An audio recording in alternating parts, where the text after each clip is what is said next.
बस विमल sir, proceed. आपने वैसे तो सारी बात रख दी है।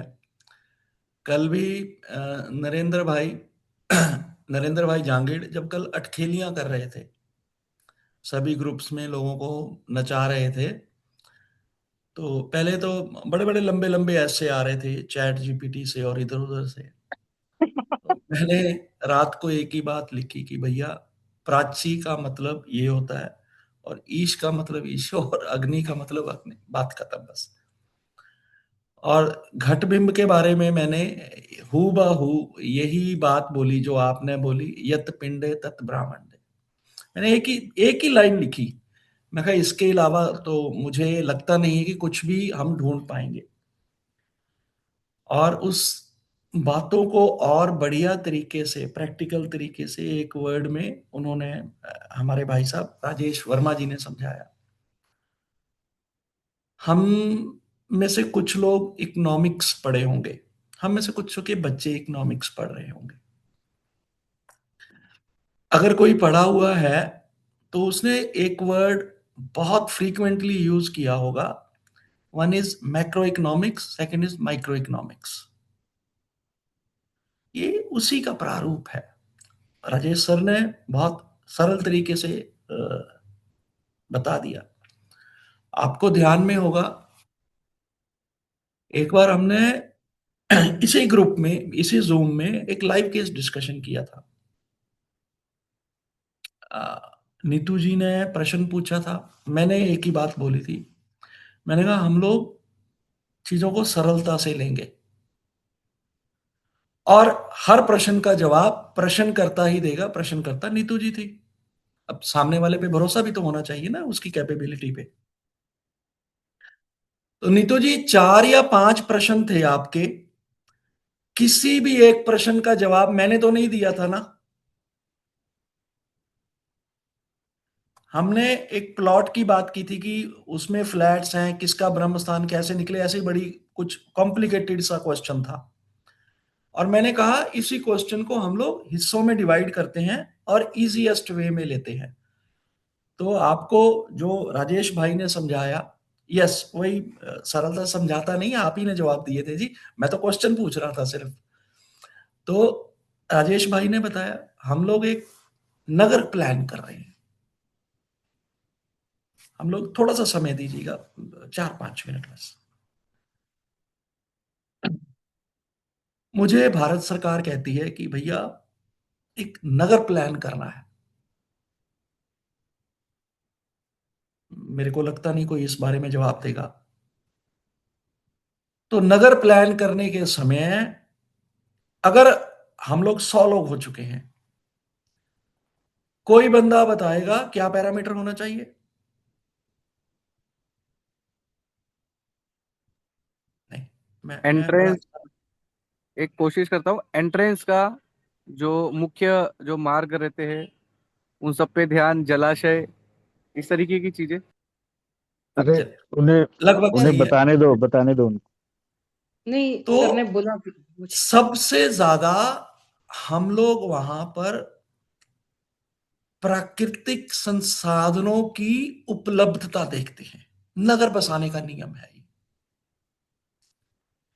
हम लोग एक वर्ड यूज करते हैं, टोपोग्राफी। हम लोग उस स्थान का चयन करेंगे जो बाढ़ इत्यादि से सुरक्षित रह सके, क्योंकि प्राकृतिक आपदा पर आपका जोर नहीं होता। पुराने जमाने में थोड़ा सा ध्यान कीजिएगा, समृद्ध गांव थे जो, वो टीलों पर बसते थे। थोड़ा सा ध्यान में है इस चीज का?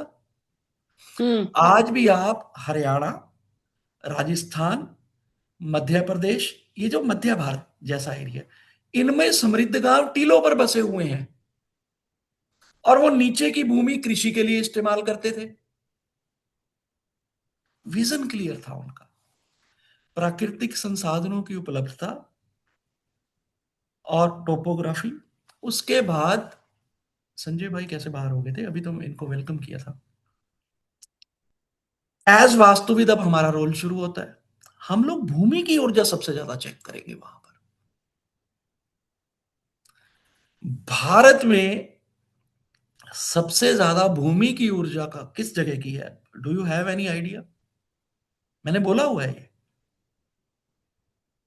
और मैं एविडेंस के साथ बताऊंगा कि हाँ, इस जगह की भूमि की ऊर्जा सबसे ज्यादा है। अयोध्या। अरे नहीं सर, क्या अच्छा अच्छा।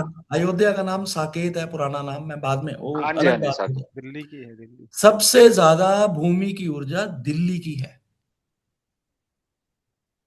अब इतिहास वाला हूं, उस हिसाब से बताता हूं मैं। पुराने जमाने में अगर हम लोग अपने धर्म ग्रंथों से शुरू कर ले, तो कौरवों पांडवों की राजधानी कौन सी थी? हस्तिनापुर, हस्तिनापुर। इंद्रप्रस्थ। हस्तिनापुर, इंद्रप्रस्थ कहाँ पे है ये? दिल्ली। दिल्ली। मेरठ के पास है। अरे लगभग एनसीआर। मेरठ के पास है ऐसे मेरठ। कल को कोई तुगलकाबाज बोलेगा, हम उस पर नहीं जाएंगे, एनसीआर। हम्म हम लोग बात ही खत्म कर रहे हैं जहां तक मेट्रो चलती है। हम्म आप बेंचमार्क ये ले लीजिए। बिल्कुल।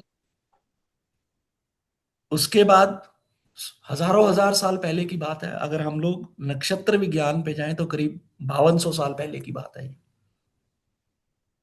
उसके बाद हमारे पास जो एविडेंस वाली हिस्ट्री है, एविडेंस वाली,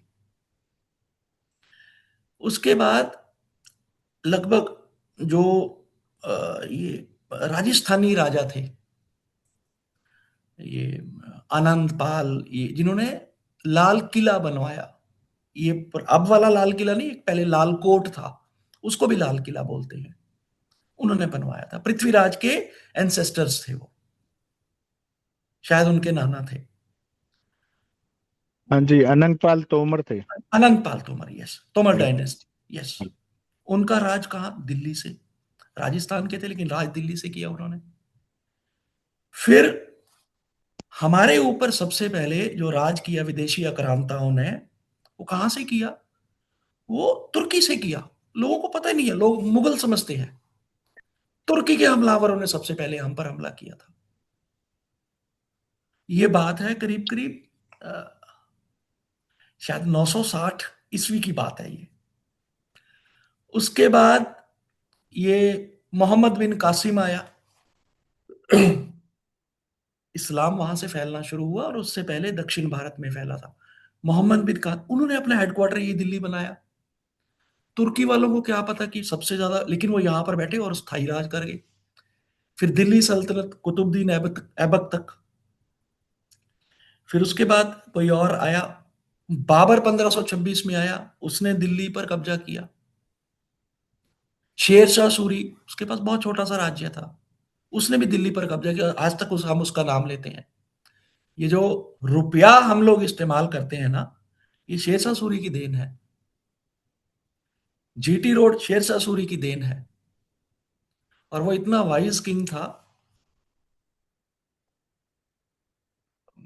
किस्सा लंबा है लेकिन बोलना जरूरी है, कितना वाइज किंग था, क्योंकि शब्द मुंह से निकल चुका। हम लोग उसकी रिस्पेक्ट करते हैं। उसके बेटे ने किसी महाजन की धर्मपत्नी को नहाते हुए देख लिया था, इंटेंशनली,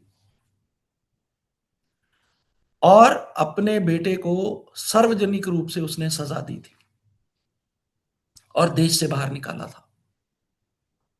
वो भी इसलिए कि इसका जो दोष बनता है, प्राण दंड का बनता है, लेकिन उस महाजन ने माफ कर दिया था, इसलिए उसको देश निकाला दिया था। बहरहाल हम अपने उस पर आते हैं, मुद्दे पर। फिर मुगल आए, मुगलों ने दिल्ली पर राज किया। मुगलों ने अपनी राजधानी आगरा बनाई, वापस दिल्ली आ गए। फिर मुगलों के बाद अंग्रेजों का राज आया। अंग्रेजों की राजधानी कोलकाता थी। छुट्टियां मनाने के लिए वो शिमला आते थे, लेकिन उनकी राजधानी कोलकाता थी। 1911 में 1912, सॉरी, 1912 में अंग्रेजों ने अपनी राजधानी दिल्ली शिफ्ट कर दी। क्या कारण है जी ये? मुंबई से तो 4 आने पैसा भी नहीं है दिल्ली में, लेकिन मुंबई के लोग सलामियां मारते हैं दिल्ली आकर। चेन्नई से ज्यादा एजुकेशन 10 पैसे भी नहीं है दिल्ली में। क्या कारण है? ये भूमि की ऊर्जा है, जो सत्ता को होल्ड करके रखी है 10, 20, 50 साल नहीं, 100, 200, 500 साल नहीं, हजारों हजार साल से। ये भूमि की ऊर्जा है। अब हमको गवर्नमेंट बोलती है कोई शहर बसाना है, सबसे पहले हम लोग प्राकृतिक संसाधन, उसके बाद उसमें क्लाइमेट, ये वो सब कुछ आ जाएगा। उसके बाद भूमि की ऊर्जा, उसके बाद हमारी वास्तु वालों की चीजें शुरू होंगी, प्लानिंग। अब उन्होंने कहा कि 400 किलोमीटर में शहर बसा दो, 200 किलोमीटर में शहर बसा दो, तो उसमें एंट्री तो कहीं पे भी ले लो।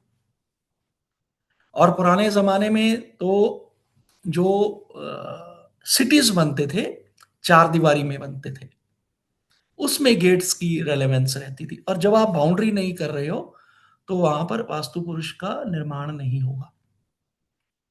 इसलिए वहां पर एंट्री वाला जो मोर और लेस है, अभी कोई एडमिट ना करे, बिकॉज जैसे ही आप किसी को एडमिट करेंगे ना, तो एक बंदा इधर से रिमूव हो जाएगा। तो वो एक असहज स्थिति होती है।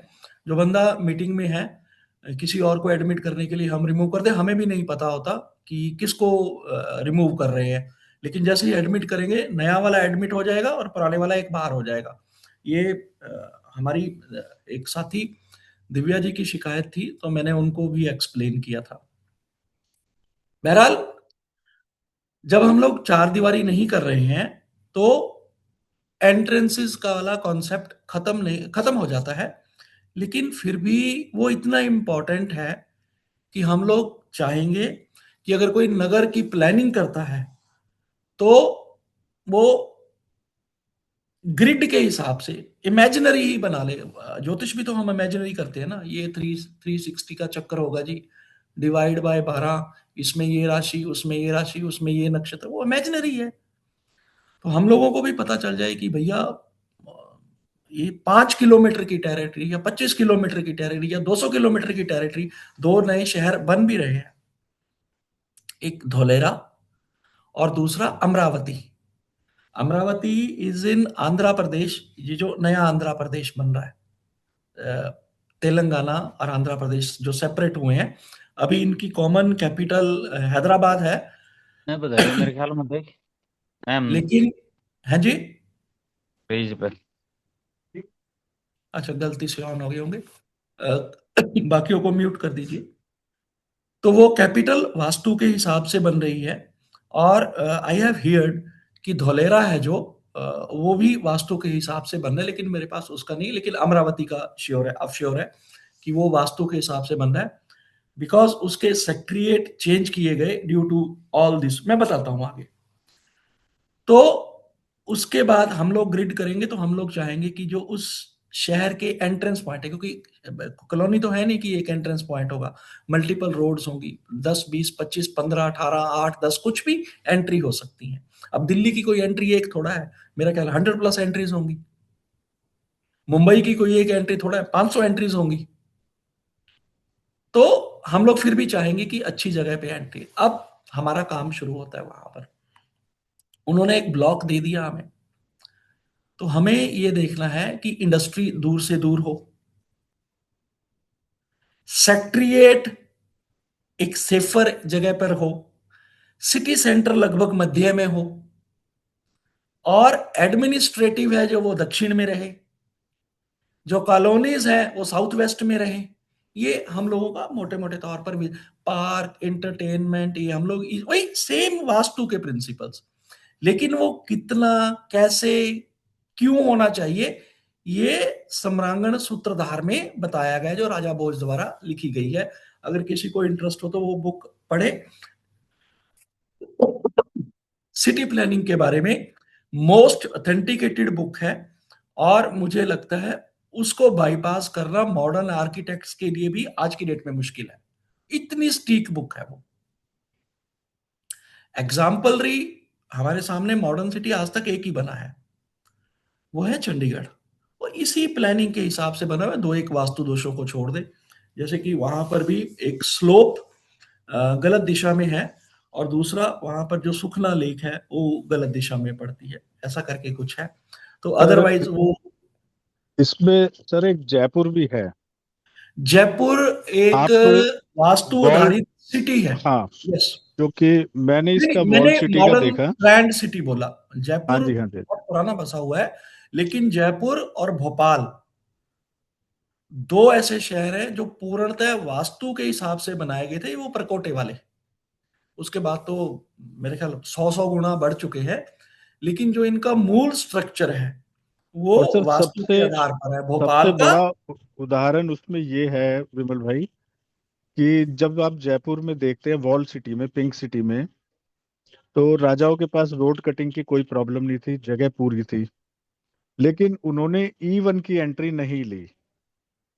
सारा पूरा वॉल सिटी आप घूमेंगे, सारी सड़कें, सारे बाजार, सारी गलियां 90 डिग्री के एंगल पर खुली हुई हैं। लेकिन जैसे ही आप हवा महल की तरफ जाते हैं बड़ी चौपड़ से, तो वो सड़क वहां पर वो सीधी नहीं ली गई, वो घुमाकर ढलान स्लोप भी बनाया गया शिखी की तरफ, और शिखी की एंट्री को बाईपास किया उन्होंने। मतलब इतना बड़ा उदाहरण है, ये विद्याधर आचार्य जी थे, उन्होंने बनाया था। तो मैंने एक दिन सोचा कि मैंने कहा ये रोड क्यों बंद की हुई है इन्होंने, मतलब सीधी ले सकते थे। तो हम्म। उन्होंने शिखी की एंट्री को बाईपास कर दिया। तो एंट्रीज का कितना अच्छा उदाहरण वहां पर दिया है। Yes, yes, yes. Thank you. तो उसके बाद हम लोग एक विजन क्लियर हो गया ना कि हमें इंडस्ट्रीज इधर देनी है, गडाउन्स इधर देनी है, ट्रांसपोर्ट्स इधर देनी है, रेजिडेंशियल कॉलोनीज इधर देनी है, स्कूल, कम्युनिटी हॉल, सेक्रेटरीट किधर देनी है। देयर आफ्टर हम लोग सेक्टर्स पर आ जाते हैं कि मान लो रेजिडेंशियल के 25 सेक्टर काटने हैं, हर सेक्टर में 10-10 हजार लोग रहेंगे। तो अगेन किन लोगों के लिए, सर्विस क्लास के लिए किधर को देना है, धनाढ्य लोगों के लिए किधर देना है। अब सारे प्लॉट एक जैसे तो नहीं होंगे ना पूरे शहर में, कोई 100 गज का भी होगा, कोई 500 गज का भी होगा, कोई कनाल का भी होगा। तो उस हिसाब से कई जगह पे हाई राइज बिल्डिंग देनी होती है, तो ये नगर प्लानिंग में आता है। उसके बाद हम लोग उस सेक्टर में एक प्लॉट ले लेते हैं, तो वास्तु अगेन वहां पर काम करेगा, पहले शहर का, फिर सेक्टर्स का, फिर उसके बाद हमने इसका ये अपने प्लॉट का वास्तु लिया, उसके हिसाब से घर बना दिया। नीतू जी बड़ी बिल्डर है, उन्होंने एक बड़ा प्लॉट लिया और वहां पे फ्लैट्स बना दिए। उस फ्लैट में जितना 500 गज में आ रहा है, उन्होंने 25 फ्लैट बना दिए वहां पर। तो मैं 25 में देखूंगा मेरा सबसे ज्यादा वास्तु कहाँ पर फिट बैठता है, और उसके बाद उस फ्लैट में मैं देखूंगा मैं अपना बेडरूम कहाँ रखूं। मैं अपना बेडरूम अगेन साउथ वेस्ट में ले जाऊंगा। तो ये घट बिंब की एग्जाम्पल है, बहुत सरल तरीके से इन्होंने बता दिया था राजेश भाई ने। यत पिंडे तत् ब्रह्मांडे, मैक्रो टू माइक्रो। और उसके बाद मैं बेडरूम में आ गया, अपना बेड कहाँ रखूं भैया, बेडरूम में भी मैं अपना बेड साउथ वेस्ट में रखूंगा या साउथ में रखूंगा, और उसमें ध्यान रखूंगा SSW में ना आ जाऊं मैं। एक मिनट। हेलो, हाँ जी, सुमन की अलग।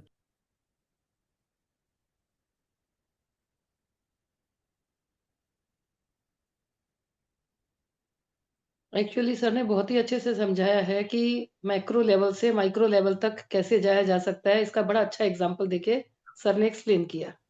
उसके बाद अब मैं ऑफिस में बेडरूम में बेड सेट कर लिया। उसके बाद मैं अपनी उसकी बिलोंगिंग्स कहाँ रखनी है। मेरे रूम में सेफ भी है, मेरे रूम में कबर्ड्स भी हैं, मेरे रूम में पानी रखने की जगह भी है। मैं ड्रिंक करता हूं तो मुझे वो भी वहीं पे रखना है। तो सारा कुछ उस हिसाब से। अनम्यूट सर, मेरी आवाज नहीं आ रही क्या? आ रही है सर, आ रही है, आ ओके, रही है, आ आपकी रही है आवाज आ रही है। Sir, okay. आ रही है। वो मैसेज आया कि अनम्यूट योरसेल्फ। तो हम लोग उन बिलोंगिंग्स को वहीं पे रखेंगे। अब किसी को मेडिसिन रखनी है अपने रूम में, वो कोई घर में थोड़ा कोई कोना ढूंढ कर रखेगा। हम में से 90% लोग अपने बेडरूम में मेडिसिन रखते हैं। आप अपने हमारा घर है जो 406 गज का है, तो क्या मैं घर के नॉर्थ में या WNW में रखने जाऊंगा? मैं संभव ही नहीं। अपने बेडरूम में ही रखूंगा ना, तो मेडिसिन किस कोने में आनी चाहिए? ये माइक्रो में आ गया। तो ये हम लोग बहुत अगर सरलता से और सहजता से देखें तो बड़े आसान तरीके से कि प्रतिबिंब है भाई, जो ब्रह्मांड में है वो नीचे नीचे नीचे नीचे आते एक कलश जितना रह जाता है, घड़े जितना रह जाता है, घट जितना रह जाता है। तो उसी प्रारूप को रखेंगे तो ये आप वास्तु के नियम फुलफिल कर रहे हैं। अब इसका फायदा क्या है? सब सब बोलते हैं यत पिंडे तत् ब्राह्मण, भाई इसका मतलब क्या है? एनर्जी तो सब जगह है ना सर। नहीं, मैं बताता हूं वास्तु क्या है। आप गूगल से लेकर चैट जीपीटी तक जाइए, वही जहां मनुष्य का वास है, वास तू ये उससे बना है, कुछ नहीं यार, छोड़ो इन बातों को। आपको प्रकृति के साथ चैनलाइज करना वास्तु है। हाँ बिल्कुल सही। अगर इस फार्मूला को यत पिंडे तत् ब्रह्मांडे को हम बाईपास करते हैं तो क्या होता है? हम लोग एनर्जीज को ट्विस्ट कर रहे हैं या खुद ट्विस्ट हो जाते हैं। अब आप और एनर्जीज की एनलाइटमेंट नहीं हो पा रही, क्रॉस हो गए। क्रॉस की डेफिनेशन बड़ी साधारण शब्दों में बताता हूं मैं। मुझे एक नदी में छलांग मारनी है बिकॉज ऑफ मुझे ट्रैवल करना है। अब मैं नदी में पुल में या किनारे पे खड़ा होकर छलांग मारता हूं और नदी के बहाव के साथ बह जाता हूं मैं। जो स्विमिंग जानते हैं उनको पता है, उनको तैरने के लिए कुछ करना नहीं होता, सिर्फ अपने आप को ड्राइव करना होता है, बैलेंस करना होता है बस। बिकॉज आपने अपने आप को उन एनर्जीज के साथ चैनलाइज कर लिया। अब कोई बंदा बाहुबली होता है, दिमाग में कुछ भी बातें, ये वास्तु क्या होता है जी, क्या एनर्जीज, वो उसी नदी में छलांग मारते हैं और ऑपोजिट डायरेक्शन में तैरना शुरू कर देते हैं। तो क्या नतीजा निकलेगा? बहुत ज्यादा जोर लगाएगा और बहुत थोड़ा ट्रेवल कर पाएगा, बिकॉज वो एनर्जीज के अगेंस्ट जा रहा है। और हम लोग क्या कर रहे हैं? एनर्जी के फ्लो में बह रहे हैं, हमें तो सिर्फ डायरेक्शन देनी है बस। कोई एनर्जी आकर आपको चाकू से नहीं मारती, बहुत धीरे धीरे धीरे धीरे आपके दिमाग पर उस चीज का इफेक्ट पड़ जाता है। आप लोगों की सोच वैसी बन जाती है, आप लोगों की क्रिया वैसी बन जाती है। और ये कितना स्ट्रांग फैक्टर है, मैं आपको हैरानी की बात बताता हूं। मैं इसको कोई भी बंदा ना तो कंफर्म करे ना डिक्लाइन करे। आप 100 लोग हैं इस समय, आप सबके सर्कल में कुछ लोग इस तरह के होंगे जो प्रॉपर्टी का काम करते हैं। प्रॉपर्टी डीलिंग नहीं बोल रहा मैं, प्रॉपर्टी का काम करते हैं। इन्वेस्टमेंट कर ली, कुछ समय बाद निकाल ली, फिर कर दी, और वो कॉन्टिन्यूसली प्रॉपर्टी में बने रहते हैं। अब जो बात मैं बोल रहा हूं वो ध्यान से सुनिएगा। वो क्या है कि आदमी जिस तरह के घर में रह रहा होगा, ना कंफर्म कीजिएगा ना डिक्लाइन कीजिएगा, चेक कीजिएगा पहले, वो बंदा उस तरह की प्रॉपर्टीज बाय करेगा। तरुण नाहर साहब पूर्व दिशा के घर में रह रहे हैं, तो इन्वेस्टमेंट के लिए कभी पश्चिम की प्रॉपर्टी नहीं ले पाएंगे, ये ले ही नहीं पाएंगे। ये हमेशा पूर्व दिशा की प्रॉपर्टी लेंगे। अगर कोई भी अदर पर्सन, अमित भाई, अमित शर्मा जी पश्चिम मुखी घर में रह रहे हैं, इनको दक्षिण मुखी प्रॉपर्टी नहीं मिलेगी, पश्चिम मुखी प्रॉपर्टी ही मिलेगी, बशर्ते ही कुछ समय वहां पे रह रहे हैं। जचेगी नहीं, बात ही नहीं बनेगी वहां पर। तो ये मूल कॉन्सेप्ट है। क्यों हम लोग बहुत बार बार देकर ये बात बोलते हैं कि यत् पिंडे तत् ब्राह्मण। अगर उन एनर्जीज के अगेंस्ट जाओगे तो फंस जाओगे। उन एनर्जीज के साथ चैनलाइज, सबके साथ होता है मैम, सबके साथ ऐसा होता है। मैंने तभी कहा जरूरत ही नहीं है रिप्लाई करने की, आप चेक कीजिएगा। जब आप चेक करेंगे ना 2, 4, 5, 8, 10 केसेस में, आप खुशी के मारे स्तब्ध रह जाएंगे। अरे यार, इतनी साधारण सी बात। सर ये आपके सबकॉन्शियस माइंड पे रजिस्टर हो जाता है। कुछ भी कारण कुछ भी रहा हो, सबकॉन्शियस माइंड को भी तो वही एनर्जी ड्राइव करती होंगी ना। राइट, बिल्कुल। हाँ, हम लोगों का माइंडसेट कैसा बनता है। अब मैं अभी वो तो नहीं समय रहा, पुराने जमाने में ना, हमारे पंजाब की बात कर रहा हूं मैं। तो जो सफाई कर्मचारी है ना, तो उनको चूड़ा बोला जाता है, चूड़ा या चूड़ा बोला जाता है।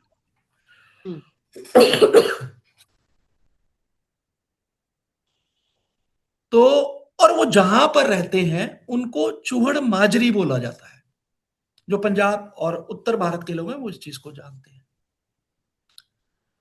तो हमारे बच्चे जब नहीं नहाते धोते ना, या गंदे मंदे बने घूम रहे होते हैं या वट एवर, तो हम लोग प्यार से ताना मार देते हैं, तो चूड़ माजरी चो आया है। कहते हैं तो उसका परिवेश उनको मजबूर कर देता है। अब मुझे नहीं पता आप लोगों में से कितने लोग इस तरह के लोगों की बस्ती में गए होंगे। मैं पॉलिटिक्स में हूं तो मेरा जाना आना होता है, तो विश्वास मानिएगा बहुत बहुत अजीब तरह की सेंस, दुर्गंध उन कॉलोनीज में आती है। वो भी ईश्वर के बनाए हुए इंसान हैं, हमारी तरह, आपकी तरह। जी बिल्कुल।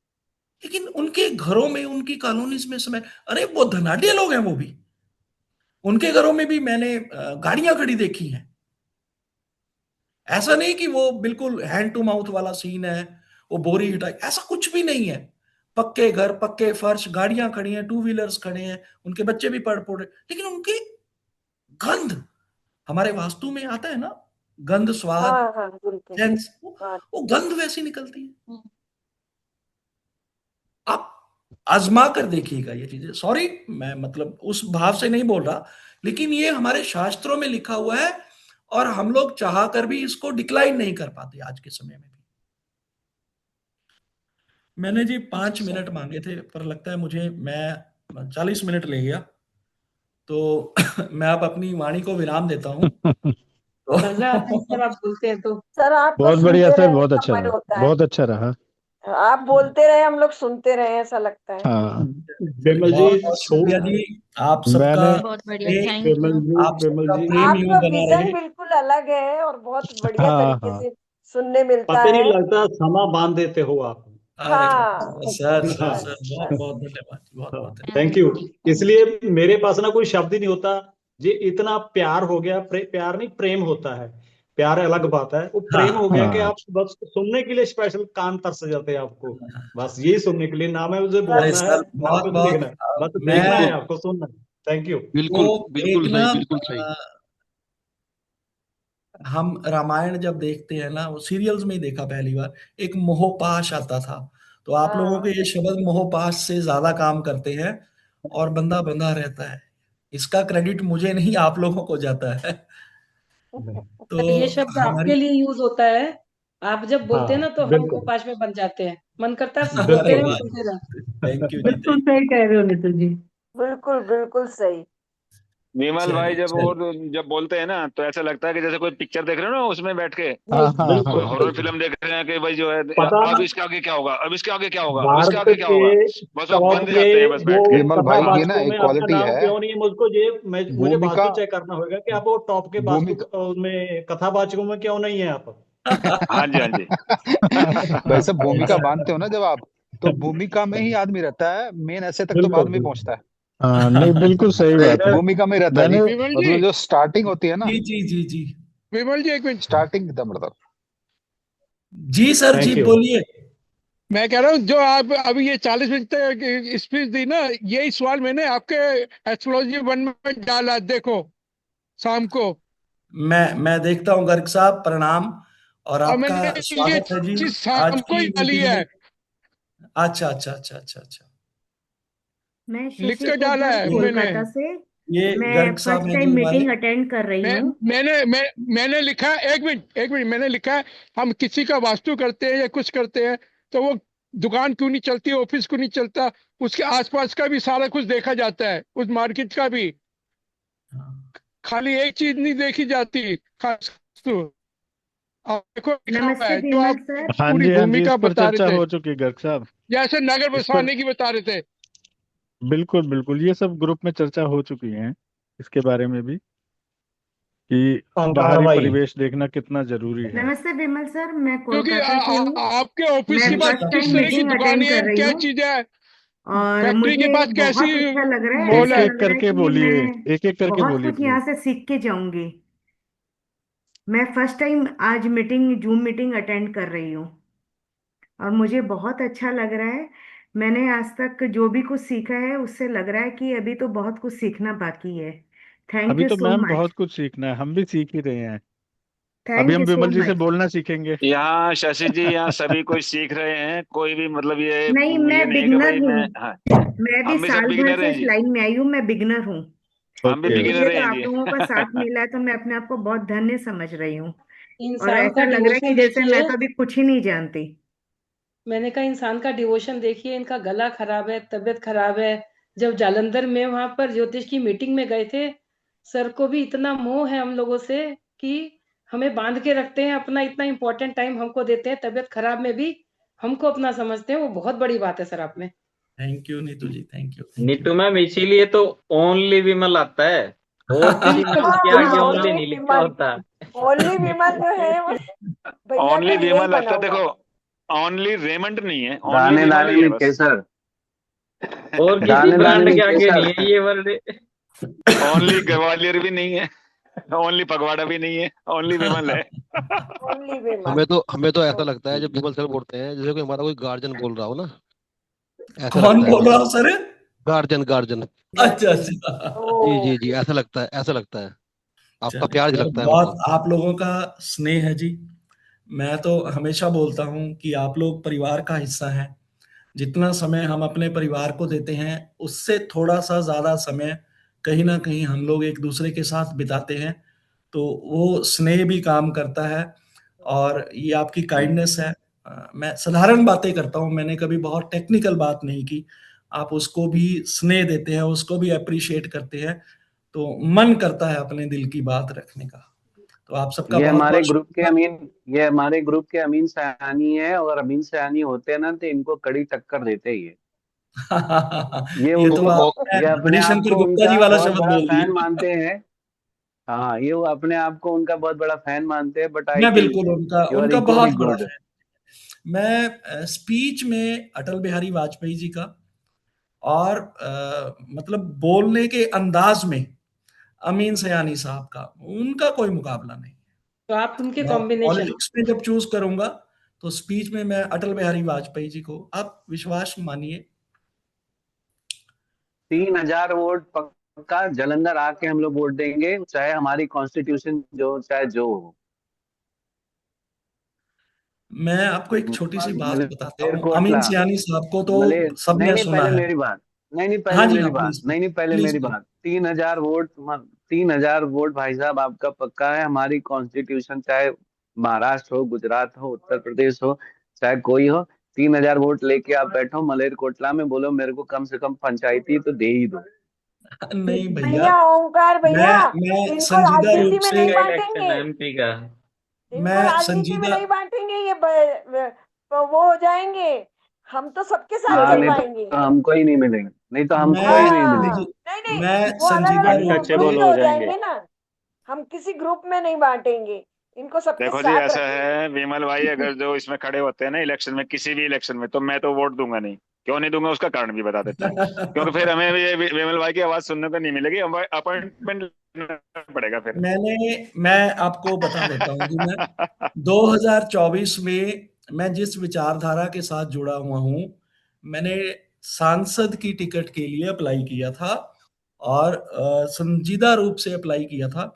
इसलिए नहीं किया था कि मुझे पता था कि मुझे टिकट मिल जाएगी या मैं आशावान था, लेकिन मैं चाहता था 2029 के लिए मुझे प्रोसेस पता चल जाए सारा, तो वो प्रोसेस मेरे हाथ से निकले, इस कारण मैंने ये सारा किया था। और समहाउ अपार्ट फ्रॉम मनी, जो मैंने अपना टाइम भी डिवोट किया दिल्ली में अपनी पार्टी में या व्हाटएवर जो भी था उसमें भी। तो लेकिन उसमें मैंने एक प्रॉमिस किया था कि अगर ईश्वर ने चाहा और मुझे टिकट मिल गई और मैं इलेक्शन जीत गया, अगर प्लस प्लस प्लस, तो मैं संसद में वास्तु वालों की आवाज निश्चित रूप से उठाऊंगा। ये मेरा परमपिता परमात्मा को साक्षी मानकर आप सबसे वादा है। सब लोगों को धन्यवाद सपोर्ट करना धन्यवाद चाहिए। धन्यवाद। मैं हर मंच पर हमेशा एक बात धन्यवाद बोलता हूँ, सर, ये बहुत जरूरी है। मैं उसका ये विजन बात क्लियर तो करता फिर हूँ, जीत लिया आपको वास्तु। कभी कोई नहीं बोलेगा। हमारे जितने भी ऑर्गेनाइजर हैं, ये जो ज्योतिष एंड वास्तु इवेंट, ये वो बड़े बड़े दावे करते हैं। ये हम प्रचार कर रहे हैं, प्रसार कर रहे हैं, ये हम लोग, एक मुहावरा है ना, नकार खाने की तूती, वो बनकर रह गए। हम किनको बोल रहे हैं? हम लोग उन्हीं ज्योतिषियों को बोल रहे हैं। हमारा बड़ा नाम हो रहा है, हमारी विद्या साइंस है, हमारी विद्या ये है, वो है, फला है, ढिकड़ा है। भैया उन लोगों को पता है, वो तो खुद इसमें है। किनको बता रहे हो? अब बाहर क्या जाके कर रहे हो? इस विद्या का वास्तव में सम्मान तब बढ़ेगा जब इसको रिकॉग्नाइजेशन मिलेगी। मैं अस्तित्व पर नहीं सवाल उठा रहा। रिकॉग्नाइजेशन क्या है? वास्तु की, ज्योतिष की क्या रिकॉग्नाइजेशन है? कोई भी डॉक्टर लगा ले, कोई भी आचार्य लिख ले, कोई भी दैवज्ञ लिख ले, कोई रोकने वाला है ही नहीं। बिकॉज रिकॉग्नाइजेशन का कोई पैरामीटर ही नहीं है। आप गवर्नमेंट को सरकारी रूप से ये सजेस्ट नहीं कर सकते कि जी नया पार्लियामेंट भवन है जो, वो वास्तु के हिसाब से बनाओ। कोई नेता अपने विवेक से, अपनी बुद्धि से बना ले, वो अलग बात है।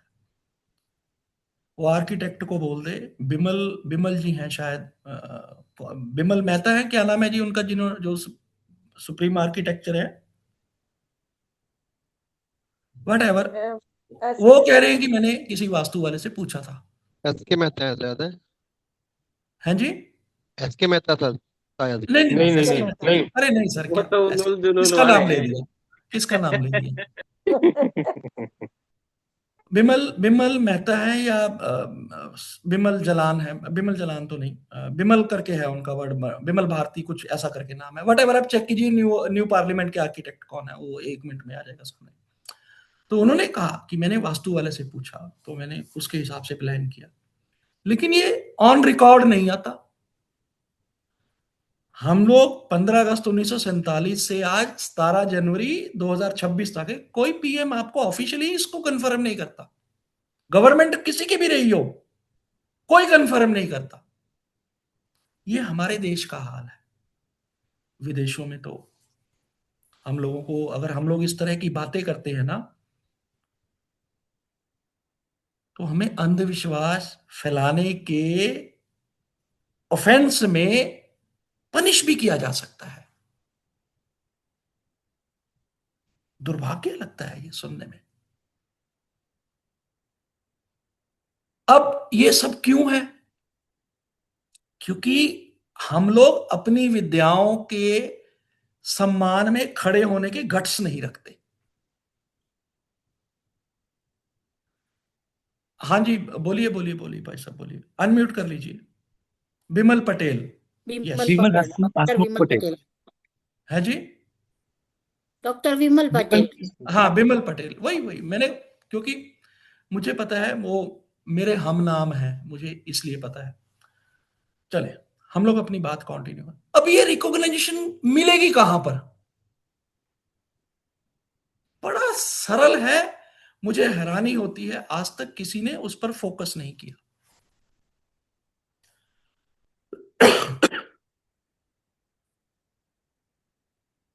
हमारे बच्चे इन शास्त्रों को पढ़ना तो बहुत दूर की बात, ऑप्शनल सब्जेक्ट के तौर पर भी नहीं ले सकते। किसी स्कूल में वास्तु पढ़ाया जाता है? किसी कॉलेज में वास्तु पढ़ाया जाता है? आपको डॉक्टरेट देने वाली डिग्रीज यूनिवर्सिटीज बहुत है, उन यूनिवर्सिटीज को कभी देखा है आपने? एक एक कमरे की यूनिवर्सिटी है, किसी ने घर के फर्स्ट फ्लोर पर बना रखी है, किसी ने लोगों से फंड इकट्ठे करके एनजीओ के टाइप में सिर्फ आई वॉश करने के लिए बना रखी है। पढ़ा कौन रहा है?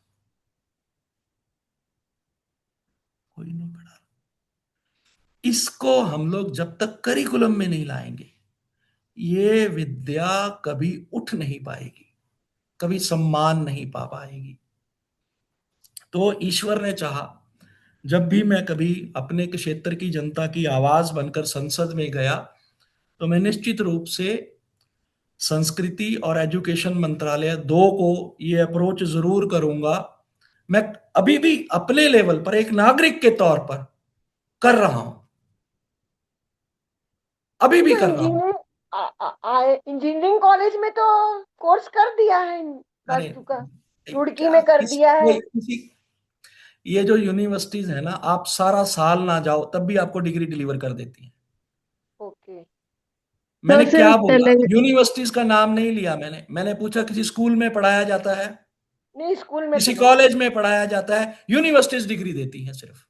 हाँ, उन यूनिवर्सिटीज के बारे में भी मैंने बताया। सिविल में चैप्टर के रूप में पढ़ाया जाता है, कुछ कुछ में पेपर के रूप में होता है, एक पेपर के रूप में होता है 18 university. Sir it is only Telangana जिसने आर्किटेक्चर के कोर्स में उसको मैंडेटरी करा है, तेलंगाना जो स्टेट है बस।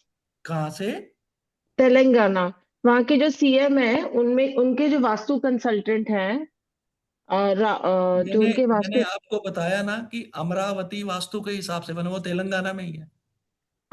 तो sir it is only that state जो yes, समहाउ आपका जो विजन है, आपका जो विजन है। लेकिन इसको मैंडेटरी ऑप्शनल, वही पहले तो एजुकेशन, उसमें एजुकेशन में आने का फायदा क्या है? जब वंस वो सब्जेक्ट एजुकेशन में आ गया, वो परमानेंट हो जाता है। Yes of course. उसके लिए R&D का बजट मिलता है उनको। और सबसे बड़ी बात,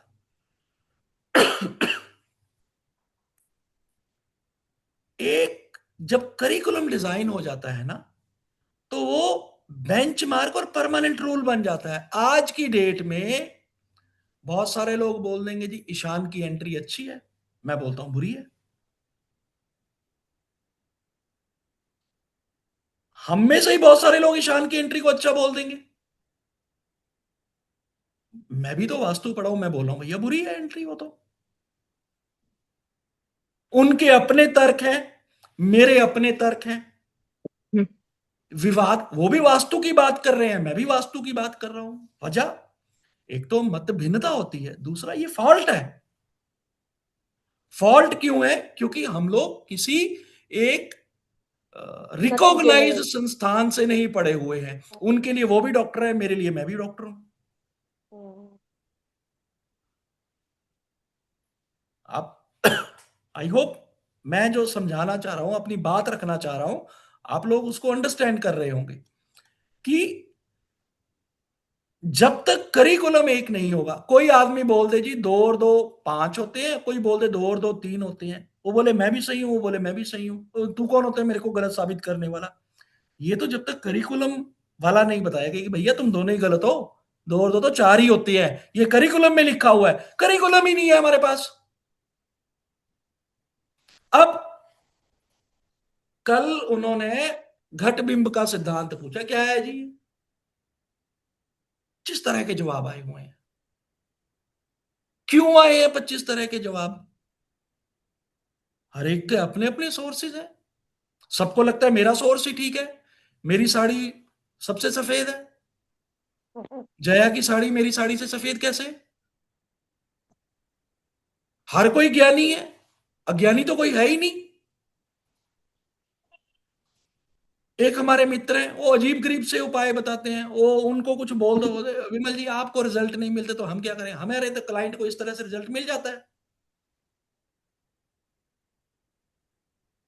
अब इसका क्या जवाब है? मेरे क्लाइंट को, अब किसी को बुखार हो और मैं जाकर उसको कोई गलत इंजेक्शन लगा दूं, रेबीज का इंजेक्शन लगा दूं, बोले जी आपको क्या पता है, हमारे क्लाइंट को तो इससे राहत मिल जाती है। आप मान लोगे क्या इस चीज को? ये कमी है, और मैं इस कमी को दूर करने के लिए आपका आशीर्वाद चाहता हूं। आप प्रेयर कीजिए 2029 में मेरी झोली में सांसदी का टिकट आ जाए और विजयश्री मिल जाए, तो मैं ये जो बात है ना, बहुत मुखर तरीके से, बहुत अच्छे तरीके से संसद भवन में रखूंगा। ये मेरा आपसे वादा है। हम लोग का शुभकामनाएं और विमल सैल्यूट जी आगे आपको। बढ़ो, हम तुम्हारे हम लोग साथ की हैं। शुभकामनाएं और सैल्यूट आपको। Thank you ji, thank you, thank Vimal you. Sir, Vimal ji आगे बढ़ो, हम तुम्हारे साथ हैं।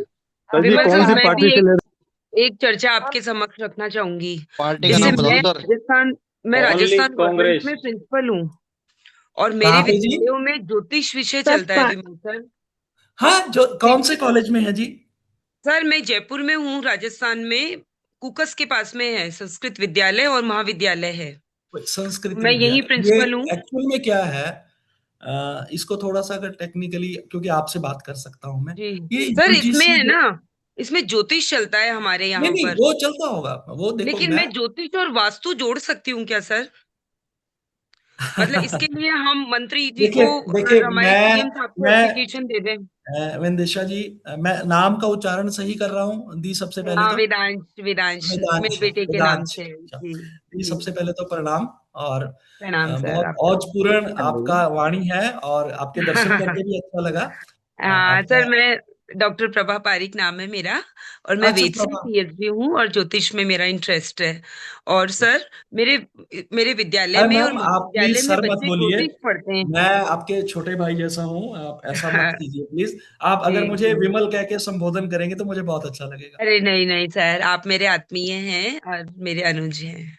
चल, thank you ji, thank you. लेकिन सर मैं भी इसके संबंध में लेटर लिखूंगी, सीएम हाँ, साहब को भी लिखूंगी और जो हमारे जो लोग मिनिस्टर को भी। मैंने आपको बताया जी कि इस बाबत मैं कुछ कर रहा हूँ, वो भी आपसे शेयर करता हूँ, आपको सुनकर अच्छा जरूर लगेगा। जी जी जी हम सभी जानते हैं कि भारत में चार्टेड अकाउंटेंसी पढ़ाने के सैकड़ों नहीं हजारों इंस्टीट्यूट, कॉलेज, यूनिवर्सिटीज टाइप। जी do you have any idea कि वो कोई बच्चा बेंगलोर में पढ़े, मंगलौर में पढ़े, दिल्ली में पढ़े, लुधियाना में पढ़े, चंडीगढ़ में पढ़े, JNK में पढ़े, कहीं पर भी पढ़े, उसको सर्टिफिकेशन एक बॉडी करती है,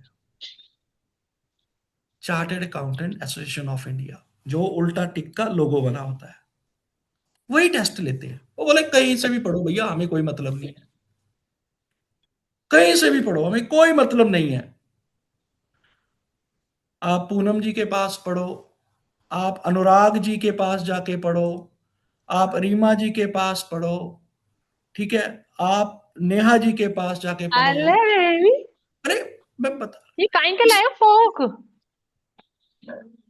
हाँ अच्छा, जुगनू भाई म्यूट करना। सर मेरी बेटी और ये दामाद दोनों ये चार्टेड चीजें अकाउंटेंट हैं। ये चीजें होती रहनी चाहिए। देखो आप सब लोग एकदम से रिलैक्स हो गए, तो हमें इनका शुक्रगुजार होना चाहिए। चले, बहरहाल कितने सीगे अपा? सर ओंकार भाई कुछ बोलना चाहते हैं? सीए पे बोल, थे सर, सीए पे।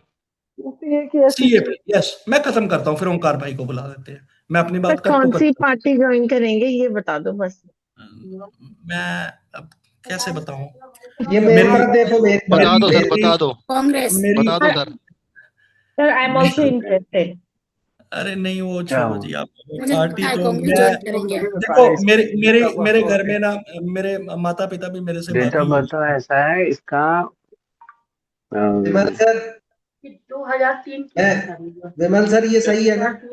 सर इसमें मैं बताता हूँ सर, मैं बताता हूँ। बताओ। जैसे जैसे ब्लड बह रहा है ना नसों में, वैसे ही विमल सर के तुझे ना ब्लड एक में मस्त कांग्रेस लाइफ बह रही खाली है। एक चीज आज मैं बता रहा हूँ, बात याद रखना। देखिए, और कुछ मैं नहीं, इसके एक बाद एक छोटी लाइफ सी में ना बात बताता हूँ। कोई चीज के पीछे मैं एक तुझे छोटी सी पड़ने बात की बताता जरूरत ही हूँ। नहीं। ये बात होती है विचारधारा की। तुम हो ना 25 तारीख को पैदा हुई तो मैं तुम होगी इसमें जो केतु हो गया विचारधारा मुक्ति, वाइज है, मोक्ष। भाई ठीक है, साहब सर म्यूट करवा दो, सर ऐसा म्यूट है कर ना, दो। सर केतु अपने आप को म्यूट कर देने लीजिए। और छोड़ने वाला है। ओमकार ठीक सर है, म्यूट कर लीजिए। इनका नंबर नहीं आया है ना, जैसे ही ओंकार भाई,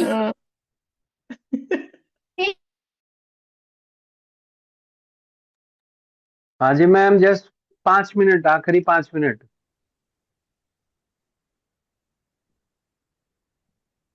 5 मिनट बाद हेलो, बोलेंगे, यूं कह रहे हैं वो, आप बोलो। मैं कंटिन्यू हाँ बात बस आखिरी कंटिन्यू 5 करूँ या रुको? मतलब मैं ये पूछ रहा हूँ, अरे भैया सर म्यूट आप करके। बोलिए, सर आप बोलिए, अच्छा, सर आप बोलिए। मैं खत्म करता हूँ बात, क्योंकि फिर वो ओंकार भाई ने, मेरे को लगता है कहीं जाना है, if I am not mistaken. तो वो कहते कि भैया नहीं, मैं कहीं से भी जहाँ पढ़ो, हूँ 5 मिनट में वहां से फ्री हो जाऊंगा, आप बोलते रहो फिर मैं बोलता चंगा भरावा चक दे हूँ। फटे। ओके भरावा, सकदे फटे, तुसी कंटिन्यू रखो भाजी, ਅਸੀਂ आ रहे हैं, ਅਸੀਂ 5 मिनट 5 तो मैं मिनट खींच में लूंगा, मिलते हैं। मैं चाहे एक चुटकुला सुना दूं, हाँ हाँ 5 मिनट ठीक, तो खींच कोई गल लूंगा नहीं। मैं। हाँ हाँ ठीक है। तो वो कहते हैं कि भैया आप कहीं से भी पढ़ो, ओंकार भाई से पढ़ लो, टेस्ट हम लेंगे, और अगर हमारे टेस्ट में पास हुए तभी तुम सीए बनोगे। अब शिखा के इंस्टीट्यूट का, मीना के इंस्टीट्यूट का, लोकेश भाई के इंस्टीट्यूट का, ओंकार भाई के इंस्टीट्यूट का, सबका जोर लगा हुआ है कि विमल जो टेस्ट लेगा हमारे बच्चे उसको क्रैक करें। तो वो करिकुलम उनके सामने है, पढ़ाना उन्होंने है, उनको उनको सिर्फ एक्सीलेंस की तरफ ड्राइव करना है। क्योंकि अगर वो एक्सीलेंस क्रैक कर पाए तभी चार्टर्ड अकाउंटेंट जो एसोसिएशन है वो उनको सर्टिफाई करेगी कि भैया आज के बाद तेरी मोहर लगाने की वैल्यू 5,000 रुपया है। तू किसी के कागज पर मोहर लगा देना तो वो 5,000 रुपए की मोहर होगी, मीन्स तू आज के बाद सीए बन गया। तो इस मॉडल को ध्यान में रखकर आप सबके आशीर्वाद से और कुछ मित्रों के सहयोग से मैंने एक बॉडी फॉर्म की है, वास्तु कंसल्टेंट्स ऑफ इंडिया। उसमें एक पैरामीटर बनाया गया है, स्टार सिस्टम, ग्रेड सिस्टम। जैसे हमारे बच्चे एग्जाम, आजकल तो एग्जाम में नंबर नहीं मिलते ना, ग्रेड ही मिलते हैं, first grade, second grade, third grade, ऐसे करें। तो हमने उसमें ग्रेड्स बना दिए हैं।